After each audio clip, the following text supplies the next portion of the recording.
So good morning students. ਬੱਚੇ ਆਪਾਂ ਨੇ ਕੱਲ ਆਰਗੈਨਿਕ ਕੈਮਿਸਟਰੀ ਦੇ ਬੇਸਿਕ ਸਟਾਰਟ ਕੀਤੇ ਸੀ। ਠੀਕ ਹੈ। ਸੋ ਅੱਜ ਆਪਾਂ ਸਟਾਰਟ ਕਰਾਂਗੇ ਰਜੇ ਅਗੇਨ ਕੁਝ ਬੇਸਿਕ ਪ੍ਰਿੰਸੀਪਲਸ ਤੇ ਕੱਲ ਤੋਂ ਆਪਣਾ ਨੋਮਨਕਲੇਚਰ ਸਟਾਰਟ ਹੋ ਜਾਏਗਾ ਜੋ ਕਿ ਆਪਣਾ ਮੇਜਰ ਪਾਰਟ ਹੈ ਪਹਿਲਾ। ਸੋ ਅਗਰ ਤੁਸੀਂ ਆਪਣੀ ਬੁੱਕ ਖੋਲੋ ਪਹਿਲੇ ਪੇਜ ਤੇ ਇਸ ਚੈਪਟਰ ਤੇ ਚੈਪਟਰ ਨੰਬਰ 12 ਤਾਂ ਵਾਈਟਲ ਫੋਰਸ ਥਿਉਰੀ ਦਿੱਤੀ ਹੈ ਜਿਹਦੇ ਬਾਰੇ ਮੈਂ ਤੁਹਾਨੂੰ ਕੱਲ ਦੱਸਿਆ ਸੀ। ਐਂਡ ਪੇਜ ਨੰਬਰ 2 ਦੇ ਬਿਲਕੁਲ ਟੌਪ ਤੇ ਦੇਖੋ ਸਟਾਰਟਿੰਗ ਦੇ ਵਿੱਚ ਹੀ ਆਪਣੇ ਕੋਲ ਆ ਜਾਂਦਾ ਹੈ ਜਿਹੜਾ ਐਮੋਨੀਆ ਬਾਈ ਚਾਂਸ ਬਣਾਇਆ ਸੀ ਵੋਲਰ ਨੇ। ਠੀਕ ਹੈ। ਤੇ ਉਸ ਤੋਂ ਬਾਅਦ ਜਿਹਨੂੰ ਆਪਾਂ ਨੇ ਕਿਹਾ ਸੀ ਕਿ ਜਿਹੜੀ ਵਾਈਟਲ ਫੋਰਸ ਥਿਉਰੀ ਹੈ ਉਹ ਖਤਮ ਹੋ ਗਈ। ਠੀਕ ਹੈ। ਉਸ ਤੋਂ ਬਾਅਦ ਦੇਖੋ ਉਹਨਾਂ ਨੇ ਦਿੱਤੀ ਹੋਈ ਹੈ modern definition of organic chemistry. ਫਿਰ ਆਪਾਂ ਦਿੱਤਾ ਉਹਨਾਂ ਨੇ organic chemistry as a branch as a separate branch of chemistry. So ਇਹ ਸਾਰੀਆਂ ਕੁਝ ਜਰਨਲ ਚੀਜ਼ਾਂ ਨੇ ਬੱਚੇ, ਇਹਨਾਂ ਬਾਰੇ ਆਪਾਂ ਨੂੰ ਫਿਲਹਾਲ ਪੜ੍ਹਨ ਦੀ ਕੋਈ ਜ਼ਰੂਰਤ ਨਹੀਂ ਹੈ, ਨਾ ਹੀ ਇਹ ਐਗਜ਼ਾਮ 'ਚ ਆਉਣੀਆਂ ਨੇ। ਠੀਕ ਹੈ ਨਾ। ਐਂਡ ਮੋਰ ਓਵਰ ਜੋ ਕੁਝ ਵੀ ਇੱਥੇ ਗਿਵਨ ਹੈ ਉਹ ਸਾਰਾ ਕੁਝ ਆਪਾਂ ਨੂੰ ਐਂਡ ਤੇ ਪਤਾ ਲੱਗ ਹੀ ਜਾਏਗਾ। ਠੀਕ ਹੈ ਨਾ। ਸੋ ਆਪਾਂ ਡਾਇਰੈਕਟਲੀ ਆਓ ਔਨ ਪੇਜ ਨੰਬਰ 12.4 ਜਿੱਥੇ ਗਿਵਨ ਹੈ ਟੈਟਰਾ ਵੈਲੈਂਸੀ ਆਫ ਕਾਰਬਨ। ਇਹ ਵੀ ਆਪਾਂ ਨੇ ਕੱਲ ਡਿਸਕਸ ਕਰ ਲਈ। ਠੀਕ ਹੈ। ਫਿਰ ਉਸ ਤੋਂ ਬਾਅਦ 5th ਪੁਆਇੰਟ ਹੈ ਦੇਖੋ structural and spatial representation of organic compounds. So ਇਸ ਟੌਪਿਕ ਨੂੰ ਅੱਜ ਆਪਾਂ ਪਹਿਲਾਂ ਇੱਕ ਵਾਰੀ ਥੋੜਾ ਜਿਹਾ ਡਿਸਕਸ ਕਰਾਂਗੇ ਅੰਡਰ ਦ ਹੈਡਿੰਗ। ਸੋ ਆਪਣੀ ਆਪਣੀ ਨੋਟਬੁੱਕ ਤੇ ਹੈਡਿੰਗ ਲਿਖੋ types of chemical formulas. Types of chemical ਫਾਰਮੂਲੇ। ਆਪਣੇ ਕੋਲ ਕਿਹੜੇ ਕਿਹੜੇ ਤਰ੍ਹਾਂ ਦੇ ਫਾਰਮੂਲੇ ਹੁੰਦੇ ਆ। ਆਪਾਂ ਬੱਚੇ ਜਿਹੜੇ ਬੁੱਕ 'ਚ ਦਿੱਤੇ ਨੇ ਆਪਾਂ ਉਹ ਇਮੀਡੀਏਟਲੀ ਹੁਣ ਨਹੀਂ ਡਿਸਕਸ ਕਰਾਂਗੇ, ਉਹ ਜਿਵੇਂ ਜਿਵੇਂ ਆਪਣੇ ਸਿਲੇਬਸ 'ਚ ਆਉਣਗੇ ਆਪਾਂ ਡਿਸਕਸ ਕਰਾਂਗੇ। ਬਟ ਫਿਲਹਾਲ ਮੈਂ ਜਿਹੜੀ ਚੀਜ਼ ਤੁਹਾਨੂੰ ਕਰਵਾ ਰਿਹਾ ਉਸ ਨੂੰ ਚੰਗੀ ਤਰ੍ਹਾਂ ਕਰਨਾ ਹੈ। ਆਪਣੇ ਕੋਲ ਆਪਾਂ 4 ਟਾਈਪ ਦੇ ਫਾਰਮੂਲਾਜ਼ ਡਿਸਕਸ ਕਰਨੇ ਆ। ਦੇਖੋ number 1 is molecular formula,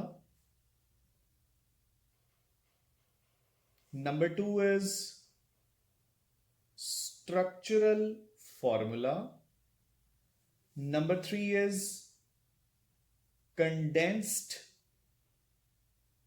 structural formula, and then we have bond line notations. Bond line notations. ਸੋ ਇਹ 5 ਤਰੀਕੇ ਦੇ ਕੈਮੀਕਲ ਫਾਰਮੂਲਾਜ਼ ਆਪਾਂ ਨੇ ਬੱਚੇ ਡਿਸਕਸ ਕਰਨੇ ਨੇ ਆਰਗੈਨਿਕ ਦੇ ਵਿੱਚ। You getting a point. So ਇਹ 5 ਤਰੀਕੇ ਦੇ ਫਾਰਮੂਲਾਜ਼ ਆਪਣੇ ਕੋਲ ਕਿਹੜੇ ਕਿਹੜੇ ਹੋਏ? Molecular formula, structural formula, condensed structural formula and bond line notations. ਮੈਂ ਹੁਣੇ ਐਗਜ਼ਾਮਪਲਸ ਡਿਸਕਸ ਕਰੂੰਗਾ ਤੇ ਆਪਾਂ ਨੂੰ ਬਿਲਕੁਲ ਕਲੀਅਰ ਹੋ ਜਾਣਗੇ ਇਹ। ਸੋ ਦੇਖੋ ਲਾਈਕ ਫॉर ਐਗਜ਼ਾਮਪਲ ਮੈਂ ਬਿਊਟੇਨ ਦਾ ਸਟਰਕਚਰ ਬਣਾ ਰਿਹਾ ਤਾਂ ਬੱਚੇ ਦੇਖੋ ਬਿਊਟੇਨ ਦਾ molecular formula will be C4H10। You getting a point. ਤਾਂ ਹੁਣ ਇਸ ਮੋਲੀਕੂਲਰ ਫਾਰਮੂਲੇ ਤੋਂ ਸੋ ਜੇ ਹੁਣ ਆਪਾਂ ਨੂੰ ਕੋਈ ਪੁੱਛੇ ਕਿ ਮੋਲੀਕੂਲਰ ਫਾਰਮੂਲਾ ਕੀ ਹੁੰਦਾ ਹੈ ਆਪਾਂ ਲਿਖਾਂਗੇ ਕਿ molecular formula is a formula which gives us information ਕਿ ਉਸ ਦੇ ਵਿੱਚ ਕਿਹੜੀਆਂ ਕਿਹੜੀਆਂ ਐਲੀਮੈਂਟਸ ਹੈ ਤੇ ਉਹਨਾਂ ਦੇ ਕਿੰਨੇ ਕਿੰਨੇ ਐਟਮਸ ਹੈ। ਸੋ ਦੇਖੋ ਨਾ ਇਸ ਤੋਂ ਮੈਨੂੰ ਸਿਰਫ ਇਹੀ ਪਤਾ ਲੱਗ ਰਿਹਾ ਕਿ ਮੇਰੇ ਕੋਲ 4 ਕਾਰਬਨਸ ਨੇ ਤੇ 10 ਹਾਈਡਰੋਜਨਸ ਨੇ, ਦੈਟਸ ਇਟ। ਕਿੱਦਾਂ ਲੱਗੇ ਹੋਏ ਨੇ, ਕਿਵੇਂ ਅਟੈਚਡ ਨੇ, ਉਹ ਮੈਨੂੰ ਨਹੀਂ ਪਤਾ। ਹੁਣ ਜੇ ਸਪੋਜ਼ ਆਪਾਂ ਨੂੰ ਆਈਸੋਬਿਊਟੇਨ ਆ ਜਾਂਦੀ ਹੈ ਤਾਂ ਬੱਚੇ ਆਈਸੋਬਿਊਟੇਨ ਦਾ ਸਟਰਕਚਰ ਸੌਰੀ ਮੋਲੀਕੂਲਰ ਫਾਰਮੂਲਾ ਵੀ ਇਹੀ ਹੈ ਬਟ ਦੋਨੇ ਅਲੱਗ-ਅਲੱਗ ਕੰਪਾਊਂਡਸ ਹੈ ਤਾਂ ਮੈਨੂੰ ਤਾਂ ਇਸ ਤੋਂ ਕੁਝ ਵੀ ਨਹੀਂ ਪਤਾ ਲੱਗਿਆ। ਹਾਂ ਹੁਣ ਸਟਰਕਚਰਲ ਫਾਰਮੂਲੇ ਤੋਂ ਮੈਨੂੰ ਪਤਾ ਲੱਗ ਰਿਹਾ ਹੈ ਕਿ ਬਿਊਟੇਨ ਦੇ ਵਿੱਚ 4 ਕਾਰਬਨਸ ਹੈ, ਚਾਰੋਂ ਆਏ ਲਾਈਨ ਦੇ ਵਿੱਚ ਹੈ, ਜਦਕਿ ਆਈਸੋਬਿਊਟੇਨ 'ਚ ਕਿਵੇਂ ਹੈ 1 2 3 ਤੇ ਚੌਥਾ ਇੱਥੇ ਹੈ। ਠੀਕ ਹੈ। ਹੁਣ ਮੈਂ ਇਹਨਾਂ ਦੇ ਬੌਂਡਸ ਪੂਰੇ ਕਰੂੰਗਾ ਵਿਦ ਹਾਈਡਰੋਜਨਸ। ਸੋ ਇੱਦਾਂ 3 2 ਇੱਥੇ 2 ਇੱਥੇ ਐਂਡ 3 ਇੱਥੇ। ਠੀਕ ਹੈ ਨਾ। ਸੋ ਨੀਚੇ ਵਾਲੇ 'ਚ ਕਿਵੇਂ ਆਣਗੇ? ਇਹਦੇ ਨਾਲ 3 ਹਾਈਡਰੋਜਨਸ, ਇਸ ਦੇ ਨਾਲ ਸਿਰਫ ਇੱਕ ਆਏਗਾ ਕਿਉਂਕਿ 3 ਬੌਂਡਸ ਪੂਰੇ ਹੈ, ਇਹਦੇ ਨਾਲ ਵੀ 3 ਔਰ ਇਸ ਦੇ ਨਾਲ ਵੀ 3 hydrogens. You getting a point. ਠੀਕ ਹੈ ਨਾ। ਹੁਣ ਕੰਡੈਂਸਡ ਕਿਵੇਂ? ਦੇਖੋ ਜੇ ਹੁਣ ਆਪਾਂ ਇਦਾਂ ਲਿਖਣ ਲੱਗ ਜਾਈਏ ਬੱਚੇ ਵੀ need a lot of space and time. So condensed ਦੇ ਵਿੱਚ ਕੀ ਹੈ ਮੈਂ ਸਿਰਫ ਔਰ ਸਿਰਫ ਕਾਰਬਨ ਕਾਰਬਨ ਬੌਂਡਸ ਸ਼ੋ ਕਰੂੰਗਾ ਜਿਹੜੀਆਂ ਹਾਈਡਰੋਜਨਸ ਨੇ ਉਹਨਾਂ ਨੂੰ ਬਸ ਮੈਂ ਡਾਇਰੈਕਟਲੀ ਲਿਖ ਦੂੰਗਾ। ਕਿਵੇਂ? ਦੇਖੋ, ਇਹਦੇ ਨਾਲ 3, ਇਹਦੇ ਨਾਲ 2, ਇਹਦੇ ਨਾਲ ਵੀ 2, ਇਹਦੇ ਨਾਲ 3, ਇਹਦੇ ਨਾਲ 3, ਇਹਦੇ ਨਾਲ 3, ਇਹਦੇ ਨਾਲ ਵੀ 3, ਇਹਦੇ ਨਾਲ ਸਿਰਫ 1। So this is called condensed structural formula, ਜਿੱਥੇ ਮੈਂ ਕਾਰਬਨ ਕਾਰਬਨ ਬੌਂਡਸ ਨੂੰ ਸ਼ੋ ਕਰੂੰਗਾ, ਬਾਕੀ ਐਟਮਸ ਨੂੰ ਮੈਂ ਸਿਰਫ ਐਜ਼ ਇਟ ਇਜ਼ ਲਿਖ ਦੂੰਗਾ। ਠੀਕ ਹੈ। Now come to bond line ਨੋਟੇਸ਼ਨਸ। ਉਹਦੇ ਵਿੱਚ ਕੀ ਹੋਊਗਾ? ਦੇਖੋ, ਮੈਂ ਕਾਰਬਨਸ ਨੂੰ ਇਦਾਂ ਇਨ ਦਾ ਫਾਰਮ ਆਫ ਡਾਟਸ ਸ਼ੋ ਕਰ ਦੂੰਗਾ, 4 ਡਾਟਸ, ਤੇ ਇਹਨਾਂ ਦੇ ਬੌਂਡਸ ਨੂੰ ਆਪਸ 'ਚ ਇਦਾਂ ਜੋੜ ਦੂੰਗਾ। ਸੋ 1 2 3 ਸੌਰੀ 1 2 3 4 1 2 3 and 4। ਠੀਕ ਹੈ। ਦਿਸ is called bond line notation. So bond line notation ਦੇ ਵਿੱਚ ਮੈਂ ਸਿਰਫ ਕਾਰਬਨ ਕਾਰਬਨ ਬੌਂਡਸ ਨੂੰ ਸ਼ੋ ਕਰੂੰਗਾ, ਹਾਈਡਰੋਜਨਸ ਮੈਂ ਮੰਨ ਕੇ ਚੱਲੂੰਗਾ ਕਿ ਪੂਰੇ ਹੈ। ਠੀਕ ਹੈ ਨਾ। ਸਿਮਿਲਰਲੀ ਦੇਖੋ, ਇੱਥੇ ਇੱਥੇ ਮੇਰੇ ਕੋਲ ਹੁਣ ਲੰਬੀ ਤੋਂ ਲੰਬੀ ਚੇਨ ਕਿੰਨੀ ਹੈ? 1 2 3। ਸੋ ਮੈਂ 3 ਕਾਰਬਨ ਆਏ ਸ਼ੋ ਕਰਤੇ, 1 2 ਤੇ 3। ਦੇਖੋ 3 ਕਾਰਬਨਸ ਹੋ ਗਏ। ਜਿਹੜਾ ਹਾਂ ਇੱਕ ਕਾਰਬਨ ਸਾਈਡ ਤੇ ਲੱਗਿਆ ਦੂਸਰੇ ਕਾਰਬਨ ਦੇ ਉੱਪਰ, ਇਸ ਨੂੰ ਮੈਂ ਇਦਾਂ ਸ਼ੋ ਕਰਤਾ। ਸਮਝ ਗਏ ਨਾ? ਦੇਖੋ 1 2 3 ਕਾਰਬਨਸ, ਚੌਥਾ ਕਾਰਬਨ ਇੱਥੇ, ਉਹ ਵਿਚਾਲੇ ਬੌਂਡ ਸ਼ੋ ਕਰਤਾ। So this is called bond line notation, ਜਿੱਥੇ ਮੈਂ ਸਿਰਫ ਕਾਰਬਨ ਕਾਰਬਨ ਬੌਂਡਸ ਨੂੰ ਸ਼ੋ ਕਰਦਾ, ਹਾਈਡਰੋਜਨਸ ਮੈਂ ਮੰਨ ਕੇ ਚੱਲਦਾ ਪੂਰੇ ਹੈ। ਠੀਕ ਹੈ ਨਾ। ਅਗਰ ਕਾਰਬਨ ਤੇ ਹਾਈਡਰੋਜਨ ਨੂੰ ਛੱਡ ਕੇ ਕੋਈ ਹੋਰ ਐਟਮ ਹੈ, ਉਹ ਬੌਂਡ ਲਾਈਨ ਨੋਟੇਸ਼ਨ 'ਚ ਮੈਨੂੰ ਸੈਪਰੇਟਲੀ ਲਿਖਣਾ ਪਏਗਾ। ਜਿੱਦਾਂ ਕਿ ਦੇਖੋ, ਹੁਣ ਫੋਰ ਐਗਜ਼ਾਮਪਲ ਇਹੀ ਮੇਰੇ ਕੋਲ ਹੋਵੇ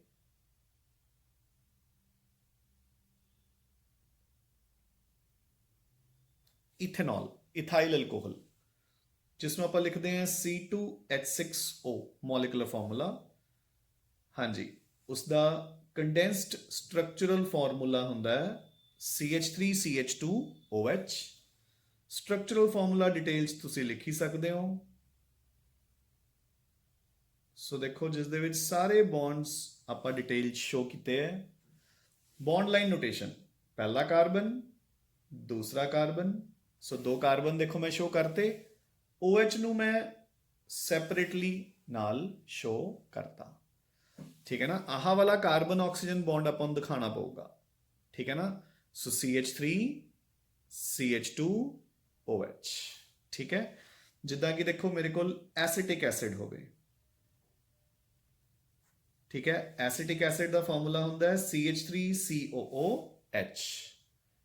ਠੀਕ ਹੈ ਨਾ। CH3COOH ਤੇ ਮੋਲੀਕੂਲਰ ਫਾਰਮੂਲਾ ਬਣ ਜਾਊਗਾ C2H4O2। ਸਟਰਕਚਰਲ ਵੀ ਤੁਸੀਂ ਲਿਖ ਸਕਦੇ ਹੋ। ਹੁਣ ਇੱਥੇ ਆਓ। ਸੋ ਆ CH3, ਆ C ਹੈ ਨਾ, ਇਹਦੇ ਨਾਲ ਲੱਗ ਗਿਆ ਇੱਕ ਡਬਲ ਬੌਂਡ O ਤੇ ਇੱਕ OH। ਸੋ CH3COOH, ਕਿਉਂਕਿ ਦੇਖੋ ਇਹਦਾ ਸਟਰਕਚਰ ਆਏ ਹੁੰਦਾ ਨਾ, CH3COOH। ਠੀਕ ਹੈ। ਸੋ ਮੈਂ ਆ CH3 ਦਿਖਾਤਾ, ਆ C ਆ ਗਿਆ, ਇਹਦੇ ਨਾਲ ਇੱਕ ਡਬਲ ਬੌਂਡ O ਤੇ ਇੱਕ OH। So these are the 4 types of ਫਾਰਮੂਲੇ ਜੋ ਆਪਾਂ ਇੱਥੇ ਯੂਜ਼ ਕਰਾਂਗੇ ਬੱਚੇ। You getting a point? ਠੀਕ ਹੈ। Now come on to book ਦੇ ਵਿੱਚ ਬੱਚੇ ਪੇਜ ਨੰਬਰ 12.5, ਜਿੱਥੇ ਇੱਕ ਹੈਡਿੰਗ ਹੈ hybridization in organic compounds। Hybridization in organic compounds. So ਆਪਾਂ ਹਾਈਬ੍ਰਿਡਾਈਜੇਸ਼ਨ ਕਿੱਦਾਂ ਕੈਲਕੂਲੇਟ ਕਰਦੇ ਹਾਂ ਬੱਚੇ, ਹਨਾ। ਸੋ ਉਹੀ ਸੇਮ ਮੈਥਡ ਜੋ ਆਪਾਂ ਨੇ ਕੈਮੀਕਲ ਬੌਂਡਿੰਗ 'ਚ ਕੀਤਾ ਸੀਗਾ। ਦੇਖੋ ਹੁਣ ਜੇ ਆਪਣੇ ਕੋਲ ਸਿੰਗਲੀ ਬੌਂਡਡ ਕਾਰਬਨਸ ਹੈ, ਦੇਖੋ ਬੱਚੇ ਧਿਆਨ ਨਾਲ, ਸਪੋਜ਼ ਇਥੇਨ ਦਾ ਫਾਰਮੂਲਾ ਮੇਰੇ ਕੋਲ CH3CH3। ਠੀਕ ਹੈ ਨਾ। ਸੋ ਜੋ ਇਹ ਇਥੇਨ ਦਾ ਫਾਰਮੂਲਾ ਹੈ, ਦੋਨੋਂ ਕਾਰਬਨਸ ਦੇਖੋ, ਜੇ ਮੈਂ ਆਵਲੇ ਕਾਰਬਨ ਦੀ ਗੱਲ ਕਰਾਂ ਤਾਂ ਇਹਦੇ 4 ਸਿਗਮਾ ਬੌਂਡਸ ਹੈ, 1 2 3 4, ਕੋਈ ਲੋਨ ਪੇਅਰ ਨਹੀਂ। ਸੋ 4 ਲਈ sp3 ਹਾਈਬ੍ਰਿਡਾਈਜ਼ਡ। ਸਿਮਿਲਰਲੀ ਇੱਧਰ ਦਾ ਕਾਰਬਨ ਵੀ sp3 ਹਾਈਬ੍ਰਿਡਾਈਜ਼ਡ। ਠੀਕ ਹੈ। ਅਗਰ ਹੁਣ ਮੇਰੇ ਕੋਲ ਇਹੀ ਪ੍ਰੋਪੀਨ ਹੋਵੇ, CH3 CH double bond CH2।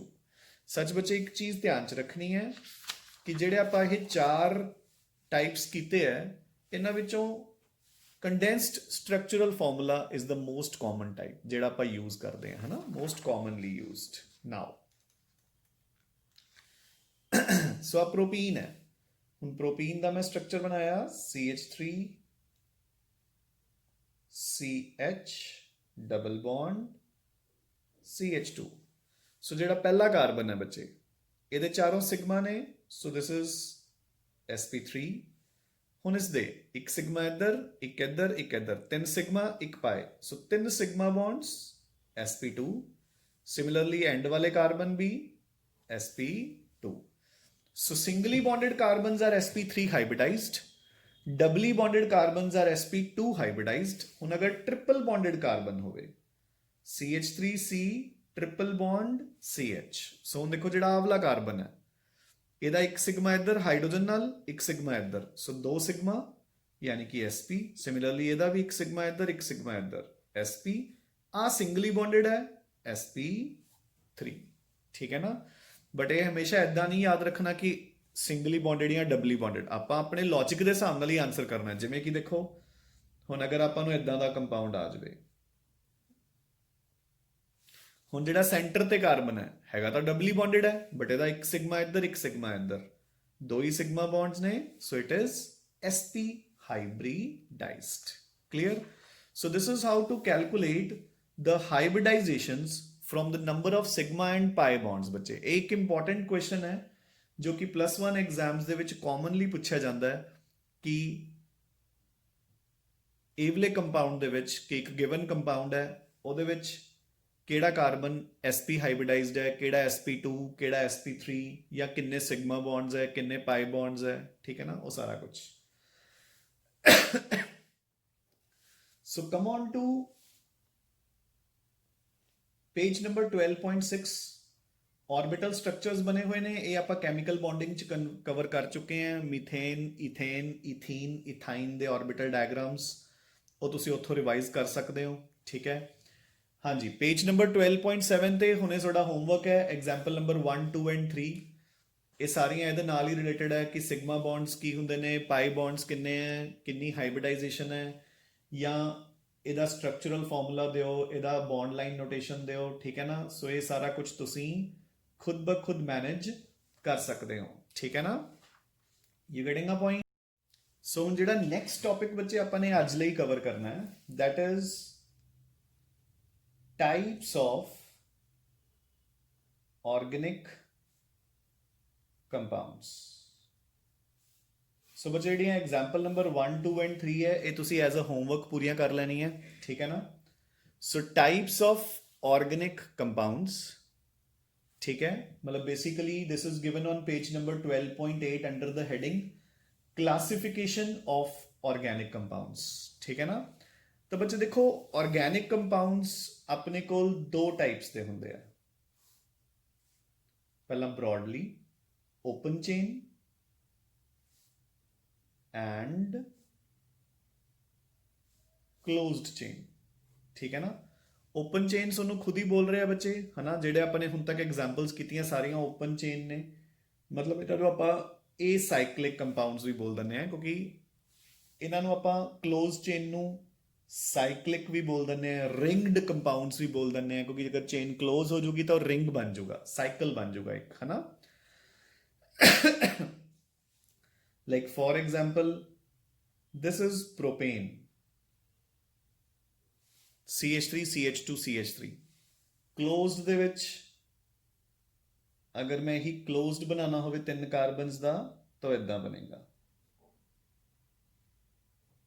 CH2, CH2, CH2, ठीक है ना। तो एक closed chain बन गया, ठीक है।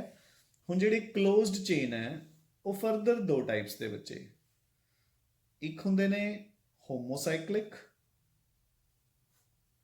ਔਰ ਇੱਕ ਹੁੰਦੇ ਨੇ heterocyclic. Homocyclic means homo stands for same, so ਜਿਹਦੇ ਵਿੱਚ ਜਿਹੜੇ ਰਿੰਗ ਦੇ ਐਟਮਸ ਨੇ ਉਹ ਸਾਰੇ ਸੇਮ ਹੋਣਗੇ, ਜਿਵੇਂ ਕਿ ਮੈਂ ਆਹ ਸਾਈਕਲੋਪ੍ਰੋਪੇਨ ਬਣਾਈ ਹੈ, ਠੀਕ ਹੈ ਨਾ। ਇਹ ਹੋਮੋਸਾਈਕਲਿਕ ਹੈ ਬੱਚੇ, ਮੇਰੀ ਗੱਲ ਸਮਝ ਰਹੇ ਹੋ ਨਾ, ਕਿਉਂਕਿ ਰਿੰਗ 3 ਕਾਰਬਨਸ ਦੀ ਬਣੀ ਹੈ ਤੇ ਤਿੰਨੋਂ ਕਾਰਬਨਸ ਹੈ, ਸੌਰੀ 3 ਐਟਮਸ ਦੀ ਬਣੀ ਹੈ ਤੇ ਤਿੰਨੋਂ ਕਾਰਬਨਸ ਹੈ। ਅਗਰ ਉਹ ਅਲੱਗ-ਅਲੱਗ ਐਟਮਸ ਦੀ ਬਣੀ ਹੋਵੇ, ਫੋਰ ਐਗਜ਼ਾਮਪਲ ਮੈਂ ਇੱਕ ਟਿਪੀਕਲ ਐਗਜ਼ਾਮਪਲ ਤੁਹਾਨੂੰ ਕਰਵਾ ਦਿੰਦਾ। ਇਸ ਨੂੰ ਆਪਾਂ ਬੋਲਦੇ ਹਾਂ ਪਿਰੀਡੀਨ। ਇਹਦੇ ਵਿੱਚ 5 ਹੁੰਦੇ ਨੇ ਕਾਰਬਨਸ, ਦੇਖੋ 1 2 3 4 5, ਤੇ ਇੱਕ ਹੁੰਦੀ ਹੈ ਨਾਈਟ੍ਰੋਜਨ। ਇਹਨੂੰ ਆਪਾਂ ਪਿਰੀਡੀਨ ਬੋਲਦੇ ਹਾਂ। These types of rings are called heterocyclic rings. Hetero stands for different ਬੱਚੇ, ਠੀਕ ਹੈ ਨਾ। ਸੋ ਦੇਖੋ, ਪਹਿਲਾਂ ਓਪਨ ਚੇਨ ਤੇ ਕਲੋਜ਼ ਚੇਨ। ਕਲੋਜ਼ ਚੇਨ ਅੱਗੇ ਦੋ ਟਾਈਪ ਦੇ, ਹੋਮੋਸਾਈਕਲਿਕ ਅਗਰ ਰਿੰਗ ਦੇ ਸਾਰੇ ਕਨਸਟੀਟੂਐਂਟਸ ਐਟਮ ਸੇਮ ਹੋਣ, ਔਰ ਹੈਟਰੋਸਾਈਕਲਿਕ ਅਗਰ ਡਿਫਰੈਂਟ ਹੋਣ। ਹੁਣ ਜਿਹੜੇ ਹੋਮੋਸਾਈਕਲਿਕ ਨੇ ਉਹ ਅੱਗੇ ਫਰਦਰ ਦੋ ਟਾਈਪਸ ਦੇ, ਇੱਕ ਐਰੋਮੈਟਿਕ, ਇੱਕ ਜਿਸ ਨੂੰ ਆਪਾਂ ਬੱਚੇ ਬੋਲਦੇ ਹਾਂ ਐਰੋਮੈਟਿਕ, ਔਰ ਇੱਕ ਐਲੀਸਾਈਕਲਿਕ। ਐਲੀਸਾਈਕਲਿਕ ਆਪਾਂ ਨਾਨ ਐਰੋਮੈਟਿਕ ਨੂੰ ਵੀ ਬੋਲ ਦਿੰਦੇ ਹਾਂ, ਹਨਾ। ਤਾਂ aromatic the typical example is ਜਿਹੜੀ ਆਪਾਂ ਮੋਸਟ ਕਾਮਨਲੀ ਪੜ੍ਹਦੇ ਹਾਂ, ਬੈਂਜ਼ੀਨ ਰਿੰਗ, ਠੀਕ ਹੈ। ਇਹ ਐਰੋਮੈਟਿਕ ਹੁੰਦੀ ਹੈ। ਐਰੋਮੈਟਿਕ ਦਾ ਮਤਲਬ ਕੀ ਹੁੰਦਾ ਹੈ ਉਹ ਆਪਾਂ ਬਾਅਦ ਚ ਕਰਾਂਗੇ, ਠੀਕ ਹੈ ਨਾ, ਕਿਉਂਕਿ ਹਲੇ ਆਪਾਂ ਨੂੰ ਰੱਟਾ ਮਾਰਨਾ ਪਊਗਾ। ਤਾਂ ਬੈਂਜ਼ੀਨ ਨੂੰ ਛੱਡ ਕੇ, ਜਾਂ ਕਹ ਲਓ ਵੀ ਐਰੋਮੈਟਿਕ ਨੂੰ ਛੱਡ ਕੇ, ਬਾਕੀ ਜਿਹੜੇ ਰਿੰਗਡ ਹੋਣਗੇ ਜਿਵੇਂ ਕਿ ਆ ਸਾਈਕਲੋਪ੍ਰੋਪੇਨ ਹੈ, ਇਹ ਸਾਰੇ ਇਸ ਕੈਟੇਗਰੀ ਚ ਆ ਜਾਣਗੇ, ਐਲੀਸਾਈਕਲਿਕ ਚ। ਯੂ ਗੈਟਿੰਗ ਅ ਪੁਆਇੰਟ, ਠੀਕ ਹੈ। ਪੇਜ ਨੰਬਰ 12.8 ਤੇ 12.9 ਤੇ ਬਹੁਤ ਸਾਰੀਆਂ ਐਗਜ਼ਾਮਪਲਸ ਵੀ ਦਿੱਤੀਆਂ ਹੋਈਆਂ, ਬਟ ਆਪਾਂ ਨੂੰ ਉਹ ਐਗਜ਼ਾਮਪਲਸ ਕਰਨ ਦੀ ਲੋੜ ਨਹੀਂ ਹੈ। ਮੇਰੀ ਗੱਲ ਸਮਝ ਗਏ ਨਾ, ਕਿਉਂਕਿ ਉਹ ਅੱਗੇ ਆਪਾਂ ਨੂੰ ਆਣੇ ਹੀ ਨੇ, ਠੀਕ ਹੈ। ਤੇ ਜਦੋਂ ਆਪਾਂ ਨੂੰ ਅੱਗੇ ਆਣਗੇ ਤਾਂ ਆਪਾਂ ਨੂੰ ਇੱਥੇ ਰੱਟਾ ਮਾਰਨ ਦੀ ਲੋੜ ਨਹੀਂ ਹੈ। ਇੱਥੇ ਆਪਾਂ ਲਰਨ ਕਰਾਂਗੇ ਤਾਂ ਆਪਾਂ ਨੂੰ ਕ੍ਰੈਮ ਕਰਨਾ ਪਊਗਾ, ਅੱਗੇ ਜਾ ਕੇ ਆਪਾਂ ਨੂੰ ਡਿਟੇਲ ਦੇ ਵਿੱਚ ਆਣਾ ਹੀ ਆਣਾ ਬੱਚੇ, ਠੀਕ ਹੈ। Now come on to the next topic in the book, page number 12.10, and the topic is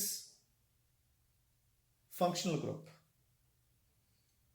ठीक है। सो इजी लग रहा है ना सारा कुछ। सो नेक्स्ट टॉपिक इज बच्चे फंक्शनल ग्रुप। फंक्शनल ग्रुप तुसी जूनियर क्लासेस च पढ़ के आए हो कि कुछ ਇਹੋ ਜਿਹੇ ਐਟम्स ਜਾਂ ਇੱਕ ਐਸਾ ਗਰੁੱਪ ਜਿਹੜਾ ਕਿ ਆਪਣੇ ਆਰਗੈਨਿਕ ਕੰਪਾਊਂਡ ਨੂੰ ਸਪੈਸੀਫਿਕ ਪ੍ਰੋਪਰਟੀਜ਼ ਦਿੰਦਾ ਹੈ ਨਾ। ਜਿਵੇਂ ਕਿ ਦੇਖੋ,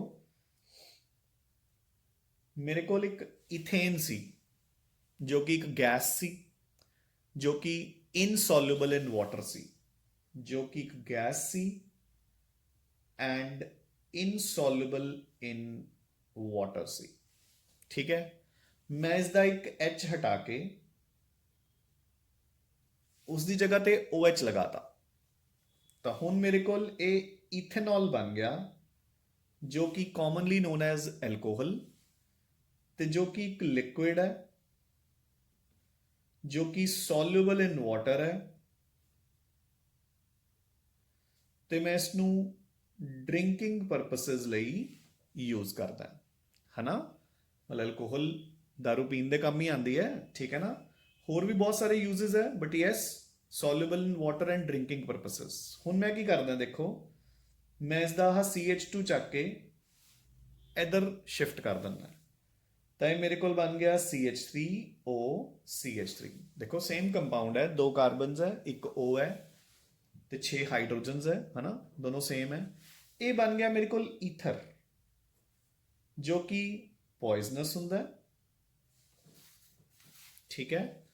ਐਂਡ ਇਸ ਦੀ ਯੂਜ਼ ਕੀ ਹੈ, it is used as a nail polish remover, ਹਨਾ। ਸੋ ਦੇਖੋ ਫੰਕਸ਼ਨਲ ਗਰੁੱਪ ਚੇਂਜ ਹੋਣ ਨਾਲ ਆਪਣੀਆਂ ਪ੍ਰੋਪਰਟੀਜ਼ ਕਿੱਦਾਂ ਚੇਂਜ ਹੋ ਰਹੀਆਂ ਨੇ ਬੱਚੇ। You getting a point. So there are various functional groups ਜਿਨ੍ਹਾਂ ਦਾ ਚਾਰਟ ਬਣਿਆ ਹੋਇਆ ਤੁਹਾਡੀ ਬੁੱਕ ਦੇ ਵਿੱਚ ਤੁਹਾਨੂੰ ਦਿਖ ਰਿਹਾ ਹੈ ਕਿ ਅਗਰ ਆਪਣੇ ਕੋਲ OH ਫੰਕਸ਼ਨਲ ਗਰੁੱਪ ਹੈ ਤਾਂ ਉਹਨੂੰ ਆਪਾਂ ਕਹਿੰਦੇ ਆ ਐਲਕੋਹਲਸ। ਅਗਰ ਇਹੀ ਐਲਡੀਹਾਈਡ ਹੈ CHO, ਜਿਸ ਨੂੰ ਬੁੱਕ ਵਾਲਿਆਂ ਨੇ ਇਦਾਂ ਲਿਖਿਆ ਹੋਇਆ ਹੈ CH ਡਬਲ ਬੌਂਡ O, ਤੈਨੂੰ ਆਪਾਂ ਕਹਿੰਦੇ ਆ ਐਲਡੀਹਾਈਡਸ। ਅਗਰ COOH ਹੈ ਤਾਂ ਕਾਰਬੋਕਸਿਲਿਕ ਐਸਿਡਸ। ਅਗਰ NH2 ਹੈ, ਅਗਰ ਇਟ ਇਜ਼ NH2, ਜਾਂ ਆਪਾਂ ਸਿੱਧਾ ਵੀ ਲਿਖ ਸਕਦੇ ਹਾਂ NH2, ਠੀਕ ਹੈ। ਤਾਂ ਬੱਚੇ ਕੀ ਹੈ, ਅਮੀਨਸ। ਅਗਰ ਇਹ C ਡਬਲ ਬੌਂਡ O ਹੈ ਤਾਂ ਕੀਟੋਨ, ਔਰ ਅਗਰ ਡੈਸ਼ O ਡੈਸ਼ ਜਿਵੇਂ ਕਿ ਇੱਥੇ ਲਿਖਿਆ ਮੈਂ, ਤੈਨੂੰ ਆਪਾਂ ਕੀ ਕਹਿੰਦੇ ਆ ਬੱਚੇ, ethers. You getting a point. So these are the various functional groups, ਇਹ ਆਪਾਂ ਨੂੰ ਅੱਗੇ ਡਿਟੇਲ ਵਿੱਚ ਕਰਨੇ ਹੀ ਨੇ। Now come on to page number 11, homologous series. ਇਹ ਟਰਮ ਵੀ ਤੁਸੀਂ ਜੂਨੀਅਰ ਕਲਾਸਿਸ 'ਚ ਕਰਕੇ ਆ ਰਹੇ ਹੋ, ਹਨਾ, ਹੋਮੋਲੋਗਸ ਸੀਰੀਜ਼।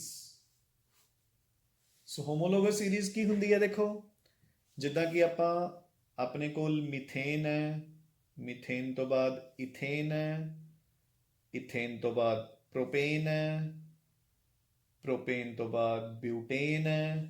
ਸੋ ਇਹ ਸਾਰੇ ਕੀ ਨੇ? ਐਲਕੇਨਸ। ਇਹਨਾਂ ਦੀਆਂ ਕੈਮੀਕਲ ਪ੍ਰੋਪਰਟੀਜ਼ ਆਪਸ 'ਚ ਮਿਲਦੀਆਂ ਜੁਲਦੀਆਂ, ਤੇ ਇਹਨਾਂ ਵਿੱਚ ਸਿਰਫ ਕੀ ਫਰਕ ਹੈ? ਸਾਰਿਆਂ ਦੇ ਵਿੱਚ ਦੇਖੋ ਇੱਕ CH2 ਮੈਂ ਐਡ ਕਰਦਾ ਜਾ ਰਿਹਾ। ਦੇਖੋ ਇਹਦਾ ਫਾਰਮੂਲਾ CH4 ਪਲੱਸ CH2 ਬਣ ਗਿਆ C2H6 ਪਲੱਸ CH2 ਬਣ ਗਿਆ C3H8 ਪਲੱਸ CH2 ਬਣ ਗਿਆ C4H10। ਸੋ ਮੈਂ CH2 ਐਡ ਕਰਦਾ ਜਾ ਰਿਹਾ ਤੇ ਆਪਣੇ ਕੋਲ ਇੱਕ ਕੰਪਾਊਂਡ ਬਣਦਾ ਜਾ ਰਿਹਾ। ਠੀਕ ਹੈ। ਸਿਮਿਲਰਲੀ ਐਲਕੋਹਲਸ, ਪਹਿਲਾ ਐਲਕੋਹਲ ਮਿਥਾइल अल्कोहल, दूसरा एल्कोहल इथाइल अल्कोहल, तीसरा एल्कोहल प्रोपाइल अल्कोहल। सो CH2 ਐਡ ਕਰੀ ਜਾਵਾਂਗੇ, ਆਪਣੇ ਕੋਲ ਇੱਕ ਸੀਰੀਜ਼ ਆਫ ਕੰਪਾਊਂਡਸ ਬਣਦੇ ਜਾਣਗੇ। ਸੋ ਦੇਖੋ ਸਾਡੀ ਬੁੱਕ ਦੇ ਵਿੱਚ ਡੈਫੀਨੇਸ਼ਨ ਕੀ ਦਿੱਤੀ ਹੈ? A series of similarly constituted compounds in which the members have the same functional group। ਬਿਲਕੁਲ functional group ਸਭ ਦੇ ਵਿੱਚ same ਰਹੇਗਾ। same chemical properties, ਬਿਲਕੁਲ chemical properties ਆਪਸ ਵਿੱਚ ਮਿਲਦੀਆਂ ਜੁਲਦੀਆਂ ਹੋਣਗੀਆਂ। and any two successive members differ in their molecular formula by या तो CH2 ग्रुप लिख दो या 14 AMU मास लिख दो। ठीक है बच्चे। सो हुण आपां आ गए अपने नैक्सट टॉपिक दे उपर, जिहड़ा कि हुण अपना मेजर टॉपिक है। सो नॉमनक्लेचर ऑफ ऑर्गेनिक कंपाउंड्स। तां आपां पहली हैडिंग देखो उत्थे की दित्ती है? ट्रिवियल और कॉमन सिस्टम। सो बच्चे कॉमन नेम्स, ठीक है ना। कॉमन नेम्स ਦਾ मतलब बेसिकली ਕੀ ਹੁੰਦਾ ਹੈ ਕਿ ਕੋਈ ਆਪਾਂ ਕਹਿੰਦੇ ਕਿ ਕੋਈ ਦੀਨਮਾਨ ਨਹੀਂ ਹੁੰਦਾ, ਹਨਾ।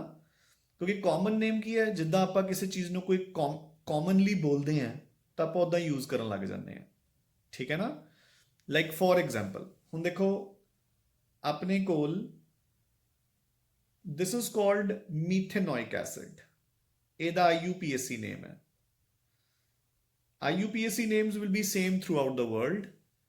ਐਂਡ ਇੱਦਾਂ ਹੀ ਦੇਖੋ ਇਸ ਦਾ ਕਾਮਨ ਨੇਮ ਹੁੰਦਾ ਹੈ ਫਾਰਮਿਕ ਐਸਿਡ।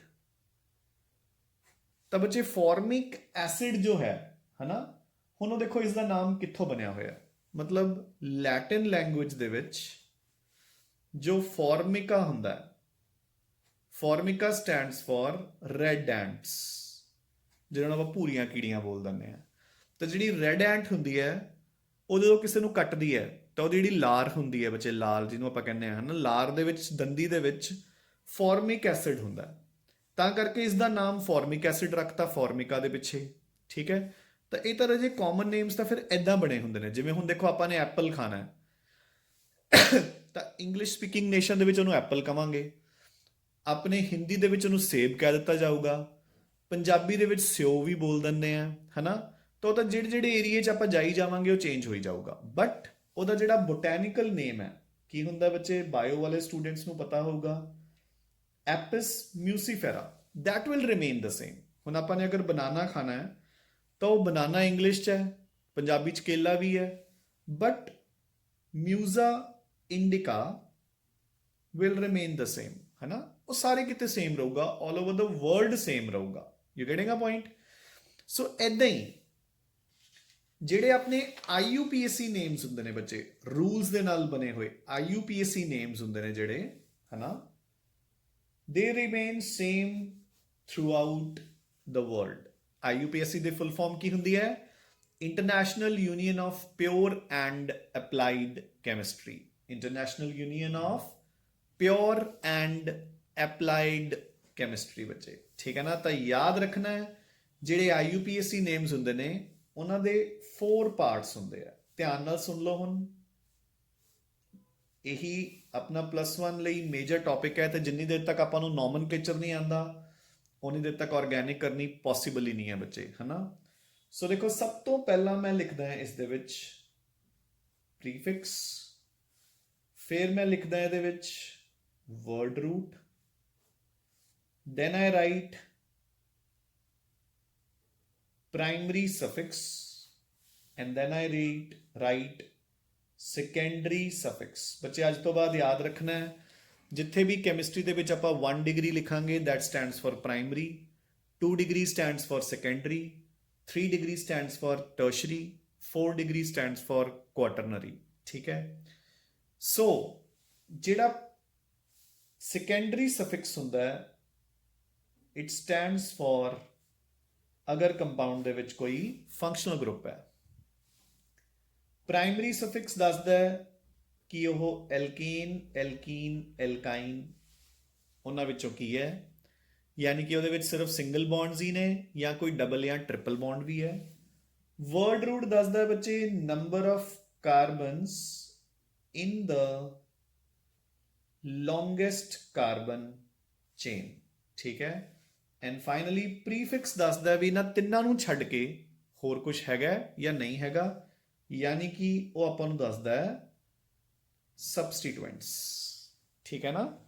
ਮੇਰੀ ਗੱਲ ਸਮਝ ਗਏ ਨਾ। ਦੇਖੋ ਹੁਣ ਜਿਵੇਂ ਜਿਵੇਂ ਆਪਾਂ ਨੇ ਹੁਣੇ ਜਦੋਂ ਆਪਾਂ ਨੇ ਟਾਈਪਸ ਆਫ ਫਾਰਮੂਲਾ ਕੀਤੇ ਸੀ, ਆਪਾਂ ਨੇ ਇੱਕ ਬਿਊਟੇਨ ਬਣਾਇਆ, ਦੇਖੋ,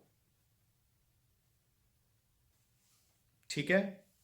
ਫਿਰ ਆਪਾਂ ਨੇ ਇੱਕ ਹੋਰ ਬਣਾਇਆ ਸੀ ਆਈਸੋਬਿਊਟੇਨ, ਕਲੀਅਰ।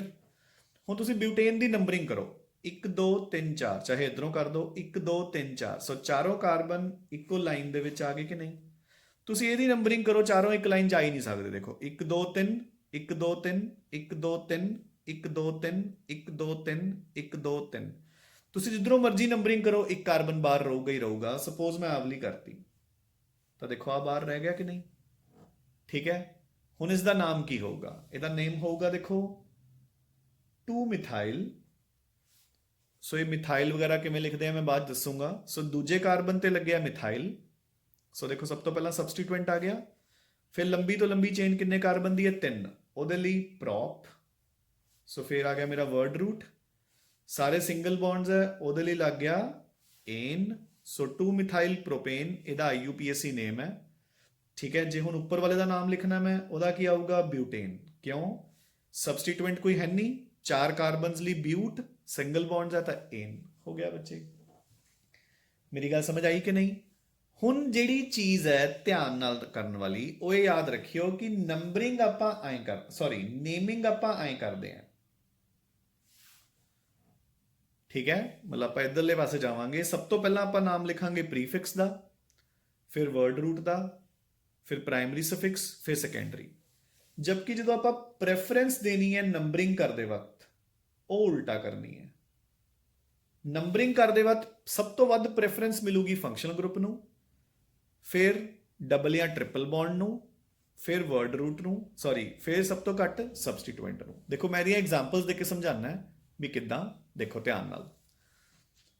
ਸੋ ਮੈਂ 3 ਐਗਜ਼ਾਮਪਲਸ ਪੈਰਲਲੀ ਲੈ ਰਹੇ ਹਾਂ ਬੱਚੇ, ਠੀਕ ਹੈ। ਅੱਜ ਲਈ ਬਸ ਇਹ ਲਾਸਟ ਟੌਪਿਕ ਹੈ, ਇਸ ਲਈ ਧਿਆਨ ਨਾਲ ਸਮਝ ਲਓ। ਸੋ ਮੈਂ 3 ਐਗਜ਼ਾਮਪਲਸ ਪੈਰਲਲੀ ਲੈ ਰਹੇ ਹਾਂ। ਪਹਿਲੀ ਐਗਜ਼ਾਮਪਲ ਮੇਰੇ ਕੋਲ ਹੈਗੀ ਹੈ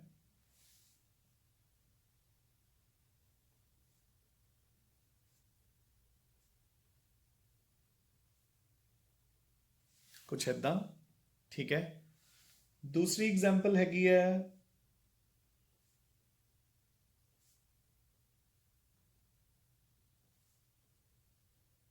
ਕੁਛ ਏਦਾਂ। ਤੀਸਰੀ ਐਗਜ਼ਾਮਪਲ ਆਪਾਂ ਲੈ ਲਈ ਬੱਚੇ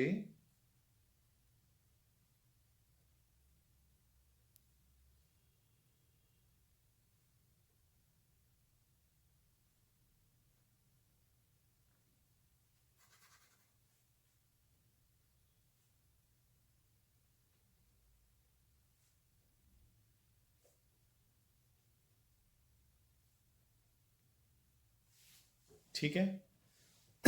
ਹੁਣ ਦੇਖੋ ਜ਼ਰਾ, ਹੁਣ ਜਿਹੜਾ ਪਹਿਲਾ ਕੰਪਾਊਂਡ ਹੈ, ਠੀਕ ਹੈ, ਪਹਿਲੇ ਕੰਪਾਊਂਡ 'ਚ ਮੈਨੂੰ ਦਿਖ ਰਿਹਾ ਕਿ ਲੰਬੀ ਤੋਂ ਲੰਬੀ ਚੇਨ ਮੇਰੀ 5 ਕਾਰਬਨਸ ਦੀ ਹੈ। ਇਹ ਸਾਰੇ ਰੂਲਸ ਆਪਾਂ ਕਰਾਂਗੇ ਬਾਅਦ 'ਚ। ਜੇ ਆਪਾਂ ਨੂੰ ਐਂ ਲੱਗ ਰਿਹਾ ਵੀ ਇਹ ਕੀ ਬੋਲੀ ਜਾ ਰਹੇ ਨੇ ਸਰ, ਤਾਂ ਕੋਈ ਗੱਲ ਨਹੀਂ, ਆਪਾਂ 1-2 ਲੈਕਚਰਸ ਦੇ ਵਿੱਚ ਸਾਰੇ ਰੂਲਸ ਸਟਾਰਟਿੰਗ ਤੋਂ ਕਰਾਂਗੇ ਵੀ ਨੰਬਰਿੰਗ ਕਿਵੇਂ ਕਰੀਦੀ ਹੈ, ਕਿੱਥੋਂ ਕਰੀਦੀ ਹੈ। ਬਟ ਫਿਲਹਾਲ ਇੱਕ ਵਾਰ ਜਿਹੜੀ ਚੀਜ਼ ਮੈਂ ਤੁਹਾਨੂੰ ਦੱਸਣਾ ਚਾਹ ਰਿਹਾ ਉਹ ਸੁਣੋ। ਦੇਖੋ ਜਿੱਥੋਂ ਮਰਜ਼ੀ ਨੰਬਰਿੰਗ ਕਰੋ, ਆਪਣੇ ਕੋਲ 5 ਕਾਰਬਨ ਬਣਨਗੇ ਚੇਨ 'ਚ, 1 2 3 4 5 1 2 3 4 5, ਠੀਕ ਹੈ। ਇੱਕ ਕਾਰਬਨ ਬਾਹਰ ਰਹੂਗਾ ਹੀ ਰਹੂਗਾ, ਉਹ ਆਪਣਾ ਸਬਸਟੀਟੂਐਂਟ ਬਣ ਜਾਊਗਾ। ਸੋ ਮੈਂ ਨੰਬਰਿੰਗ ਹੁਣ ਇਹਦੀ ਇਧਰੋਂ ਕਰੂੰਗਾ। ਇਹ ਕਿਉਂ ਮੈਂ ਇਧਰੋਂ ਕੀਤੀ ਹੈ? ਕਿਉਂਕਿ ਜੇ ਮੈਂ ਇਧਰੋਂ ਕਰ ਰਿਹਾ ਤਾਂ ਮੇਰਾ ਜਿਹੜਾ ਆਹ ਸਬਸਟੀਟੂਐਂਟ ਹੈ ਚੌਥੇ ਕਾਰਬਨ ਤੇ ਆ ਰਿਹਾ, ਇਧਰੋਂ ਦੂਜੇ ਤੇ ਆ ਰਿਹਾ। ਸੋ ਮੈਨੂੰ ਛੋਟੇ ਤੋਂ ਛੋਟਾ ਨੰਬਰ ਦੇਵਾਂਗਾ ਤਾਂ ਮੇਰਾ ਨੇਮ ਕੀ ਬਣਿਆ? ਦੇਖੋ ਦੂਸਰੇ ਕਾਰਬਨ ਤੇ ਹੈਗਾ ਮਿਥਾਈਲ, ਲੰਬੀ ਤੋਂ ਲੰਬੀ ਚੇਨ 'ਚ 5 ਕਾਰਬਨਸ ਨੇ, ਸੋ 5 ਲਈ ਮੈਂ ਯੂਜ਼ ਕੀਤਾ ਪੈਂਟ ਤੇ ਏਨ ਲਗਾਤਾ। 2 ਮਿਥਾਈਲ ਪੈਂਟੇਨ ਮੇਰਾ IUPAC ਨੇਮ ਬਣ ਗਿਆ। ਹੁਣ ਜ਼ਰਾ ਗੌਰ ਨਾਲ ਦੇਖੋ, ਜਿਹੜਾ ਹੁਣ ਦੂਸਰਾ ਕੰਪਾਊਂਡ ਹੈ, ਸੋ ਦੇਖੋ ਮੇਰੀ ਪ੍ਰੈਫਰੈਂਸ ਦਾ ਮਤਲਬ ਕੀ ਹੈ। ਹੁਣ ਇਧਰੋਂ ਮਿਥਾਈਲ ਤਾਂ ਹੈਗਾ ਰਾਜੇ, ਸਬਸਟੀਟੂਐਂਟ ਤਾਂ ਹੈਗਾ ਦੂਜੇ ਤੇ, ਪਰ ਡਬਲ ਬੌਂਡ ਕਿੰਨੇ ਤੇ ਹੈ? 1 2 ਤੀਜੇ ਤੇ। ਇਧਰੋਂ ਡਬਲ ਬੌਂਡ ਦੂਜੇ ਤੇ, ਇਹ ਹੈਗਾ 1 2 3 4 ਚੌਥੇ ਤੇ। ਹੁਣ ਮੇਰੇ ਕਹਿਣ ਦਾ ਮੋਟਿਵ ਕੀ ਹੈ ਕਿ ਦੇਖੋ ਜਿੰਨੀ ਦੇਰ ਤੱਕ ਤਾਂ ਡਬਲ ਟ੍ਰਿਪਲ ਬੌਂਡ ਹੈ ਨਹੀਂ ਸੀਗਾ, ਪ੍ਰਾਇਮਰੀ ਸਫਿਕਸ ਹੈ ਨਹੀਂ ਸੀ, ਮੈਂ ਇਹਨੂੰ ਪ੍ਰੈਫਰੈਂਸ ਦੇਤੀ। ਜਦੋਂ ਹੁਣ ਇਹ ਆ ਗਿਆ ਤਾਂ ਹੁਣ ਇਹਦੀ ਪ੍ਰੈਫਰੈਂਸ ਖਤਮ, ਕਿਉਂਕਿ ਆਪਣੀ ਨੰਬਰਿੰਗ ਵਾਲੇ ਪ੍ਰੈਫਰੈਂਸ ਆਪਾਂ ਇਧਰੋਂ ਦੇਣੀ ਹੈ।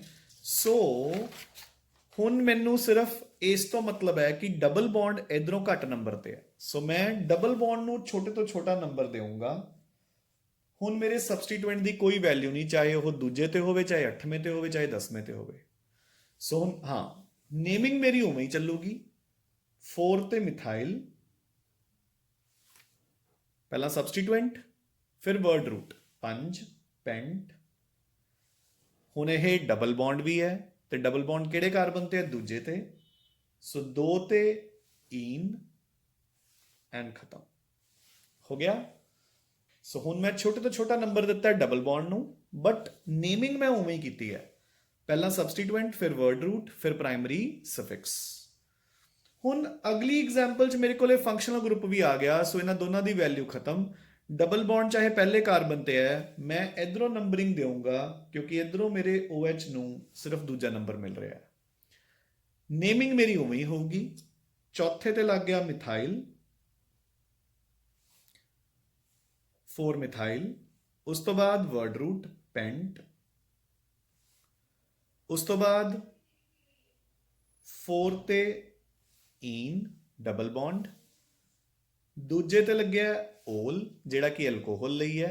ਸੋ ਆ ਮੇਰਾ ਬਣ ਗਿਆ ਨੇਮ। ਸੋ ਦੇਖੋ ਸਭ ਤੋਂ ਪਹਿਲਾਂ ਮੈਂ ਸਬਸਟੀਟੂਐਂਟ ਲਿਖਿਆ, ਫਿਰ ਵਰਡ ਰੂਟ, ਫਿਰ ਪ੍ਰਾਇਮਰੀ ਸਫਿਕਸ, ਫਿਰ ਸੈਕੰਡਰੀ ਸਫਿਕਸ। ਮੇਰੀ ਗੱਲ ਨੂੰ ਸਮਝ ਰਹੇ ਹੋ ਨਾ ਰਾਜੇ? ਸੋ ਜਿਹੜੀ ਚੀਜ਼ ਸਭ ਤੋਂ ਐਂਡ ਤੇ ਲਿਖੀ ਜਾਊਗੀ, ਪ੍ਰੈਫਰੈਂਸ ਉਹਨੂੰ ਸਭ ਤੋਂ ਵੱਧ ਮਿਲੂਗੀ। ਜਿਹੜੀ ਚੀਜ਼ ਸਭ ਤੋਂ ਸਟਾਰਟਿੰਗ 'ਚ ਲਿਖੀ ਜਾਊਗੀ, ਉਹਦੀ ਪ੍ਰੈਫਰੈਂਸ ਸਭ ਤੋਂ ਘੱਟ ਹੋਊਗੀ। You getting a point? ਇੱਕ ਜਨਰਲ ਰੂਲ ਆਫ ਲਾਈਫ ਹੈ ਬੱਚੇ ਕਿ ਦੇਖੋ ਜਦੋਂ ਵੀ ਕੋਈ ਸਿਸਟਮ ਬਣਦਾ ਹੈ, ਮੇਰੀ ਗੱਲ ਧਿਆਨ ਨਾਲ ਸੁਣੋ, ਜਦੋਂ ਕੋਈ ਸਿਸਟਮ ਬਣਦਾ ਹੈ ਤਾਂ ਬੱਚੇ ਉਹਨੂੰ ਐਗਜ਼ਾਮਪਲ ਆਪਾਂ ਰੀਅਲ ਲਾਈਫ 'ਚ ਹੀ ਚੱਕਦੇ ਹਾਂ। ਲਾਈਕ ਹੁਣ ਫੋਰ ਐਗਜ਼ਾਮਪਲ ਤੁਸੀਂ ਮੈਨੂੰ ਪੁੱਛੋ ਕਿ ਸਰ ਤੁਹਾਡਾ ਨਾਮ ਕੀ ਹੈ, ਤਾਂ ਮੈਂ ਆਪਣਾ ਨਾਮ ਤੁਹਾਨੂੰ ਦੱਸਤਾ ਕਿ ਕਮਲਦੀਪ, ਹਨਾ। ਹੁਣ ਕਮਲਦੀਪ ਤੋਂ ਤੁਸੀਂ ਕੀ ਆਈਡੀਆ ਲਗਾਓਗੇ ਕਿ ਮੈਂ ਕਿਹੜੇ ਰਿਲੀਜਨ ਨੂੰ ਬਿਲੋਂਗ ਕਰਦਾ ਹਾਂ, ਕਿਹੜੀ ਫੈਮਿਲੀ ਨੂੰ ਬਿਲੋਂਗ ਕਰਦਾ ਹਾਂ? ਤੁਹਾਨੂੰ ਕੁਝ ਵੀ ਨਹੀਂ ਪਤਾ ਲੱਗਣਾ, ਹਨਾ। ਕਮਲਦੀਪ ਕੈਨ ਬੀ ਹਿੰਦੂ, ਮੁਸਲਿਮ, ਸਿੱਖ, ਜੋ ਮਰਜ਼ੀ ਹੋ ਸਕਦੇ ਹੈ, ਠੀਕ ਹੈ। ਜ਼ਰੂਰੀ ਨਹੀਂ ਕਿ ਇੱਕ ਪਾਰਟਿਕੂਲਰ ਤਰੀਕੇ ਦਾ ਨਾਮ ਇੱਕ ਪਾਰਟਿਕੂਲਰ ਰਿਲੀਜਨ ਵਾਲਾ ਬੰਦਾ ਰੱਖ ਸਕਦਾ ਹੈ, ਕੋਈ ਵੀ ਰੱਖ ਸਕਦਾ ਹੈ। ਬਹੁਤ ਸਾਰੇ ਹਿੰਦੂਜ਼ ਦੇ ਨੇਮ ਮੁਸਲਿਮਸ ਵਾਲੇ ਰੱਖੇ ਹੁੰਦੇ ਨੇ, ਬਹੁਤ ਸਾਰੇ ਸਿੱਖ ਬੱਚਿਆਂ ਦੇ ਨੇਮ ਹਿੰਦੂਜ਼ ਵਾਲੇ ਹੁੰਦੇ ਨੇ, ਬਹੁਤ ਸਾਰੇ ਹਿੰਦੂ ਮੁਸਲਿਮਸ ਦੇ ਨੇਮ ਸਿੱਖ ਬੱਚਿਆਂ ਦੇ ਹੁੰਦੇ ਨੇ। ਤਾਂ ਇਸ ਤੋਂ ਆਪਾਂ ਨੂੰ ਕੁਝ ਵੀ ਨਹੀਂ ਪਤਾ ਲੱਗ ਰਿਹਾ, ਹਨਾ। ਜਦੋਂ ਮੈਂ ਆਪਣੇ ਨਾਮ ਦੇ ਪਿੱਛੇ ਕੁਮਾਰ ਲਗਾਤਾ ਤਾਂ ਨਾਓ ਹੁਣ ਇੱਕ ਐਨਿਕ ਆਈਡੈਂਟੀਟੀ ਬਣ ਗਈ ਕਿ yes he is a Hindu, ਹਨਾ। ਜਦੋਂ ਮੈਂ ਇਸ ਦੇ ਪਿੱਛੇ ਗੋਇਲ ਵੀ ਲਗਾ ਦੇਵਾਂ ਤਾਂ yes he belongs to an Agarwal family, Bania family, ਠੀਕ ਹੈ ਨਾ। ਸੋ ਜਿਹੜੀ ਚੀਜ਼ ਦੇਖੋ ਮੈਂ ਸਭ ਤੋਂ ਐਂਡ ਤੇ ਲਿਖੀ ਹੈ, ਹਨਾ, ਆਈਡੈਂਟੀਟੀ ਉਸੇ ਨੇ ਦੱਸੀ ਹੈ ਐਂਡ ਤੇ। ਜਿਹੜੀ ਉਦੋਂ ਬਾਅਦ ਚ ਲਿਖੀ ਹੈ ਉਹਦੀ ਘੱਟ ਵੈਲਿਊ ਹੈ, ਜਿਹੜੀ ਸਭ ਤੋਂ ਪਹਿਲਾਂ ਲਿਖੀ ਹੈ ਉਹਦੀ ਕੋਈ ਵੈਲਿਊ ਹੈ ਨਹੀਂ, ਉਹਦੇ ਨਾਲ ਤਾਂ ਕੁਝ ਪਤਾ ਹੀ ਨਹੀਂ ਲੱਗਿਆ ਸੀ ਮੈਨੂੰ। You getting a point? So this is how the nomenclature works. ਤਾਂ ਇਸੇ ਤਰੀਕੇ ਨਾਲ ਜਿਹੜੀ ਚੀਜ਼ ਆਪਾਂ ਬਿਲਕੁਲ ਸਟਾਰਟਿੰਗ 'ਚ ਲਿਖਦੇ ਹਾਂ ਉਹਦੀ ਪ੍ਰੈਫਰੈਂਸ ਸਭ ਤੋਂ ਘੱਟ ਹੈ, ਜਿਹੜੀ ਚੀਜ਼ ਸਭ ਤੋਂ ਐਂਡ ਤੇ ਲਿਖੀ ਜਾਂਦੀ ਹੈ ਉਹਦੀ ਨੰਬਰਿੰਗ ਦੇ ਟਾਈਮ ਪ੍ਰੈਫਰੈਂਸ ਸਭ ਤੋਂ ਜ਼ਿਆਦਾ ਆਊਗੀ ਬੱਚੇ, ਠੀਕ ਹੈ। ਸੋ ਇੱਥੋਂ ਤੱਕ ਤੁਸੀਂ ਕਵਰ ਕਰ ਲਓ। We'll start tomorrow from page number 12। IUPAC system ਦੇ ਆਪਾਂ ਕੁਝ ਹੋਰ 1-2 ਚੀਜ਼ਾਂ ਜਨਰਲ ਕਰਾਂਗੇ and then we'll start off with the rules of IUPAC nomenclature ਬੱਚੇ, ਠੀਕ ਹੈ। So till then keep studying and keep revising. Thanks a lot ਬੱਚੇ।